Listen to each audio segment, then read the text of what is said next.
از 15 تا 20 январи соли равон дар водиҳо боридани борон, аз 17 تا 19 январ дар нояҳои кӯҳӣ ва баландкӯҳ боридани борону барф пешбинӣ шуда, дар баъзе ҳолатҳо бориши бо шиддати барф дар назар аст.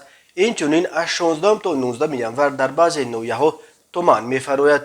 муовини сардори маркази обу ҳавосанҷии агентии обу ҳавошиносии мамлакат Парвина Саидҷамолова дар суҳбат ба хабаргузории Ховар ҳамчунин хабар дод ки аз 15 то 20 январ дар баъзе нояҳои кӯҳии тобеи ҷумҳурӣ ва ғарби вилояти мухтори Кӯҳистони Бадахшон фаромадани тарма дар назар аст. дар баъзе нояҳои мамлакат туман мефарояд. дар аҳбаҳо дурии биниш то 400 метр камтар дар назар дошта мешавад. ба гуфтаи Парвина Саидҷамолова, дар қитъаҳои шоҳроҳҳои нақлиётгарди Душанбеи Чаноқ, Душанбеи Лахш, Душанбеи Рашт, Душанбеи Сангвор, Шамсиддин Шоҳин, Дарвоз Ванҷ Хорух, Хорух Ишкоши Мурғоб, яхбандӣ ва дар баъзе қитъаҳо тармафароӣ аз эҳтимол дур нест. дар ин робита агентии обуҳавошиносии Кумитаи ҳифзи муҳити зисти назди ҳукумати ҷумҳурии Тоҷикистон аз сокинон ва меҳмонони пойтахт хостааст ки дар ин рӯзҳо аз сафар худдорӣ намоянд.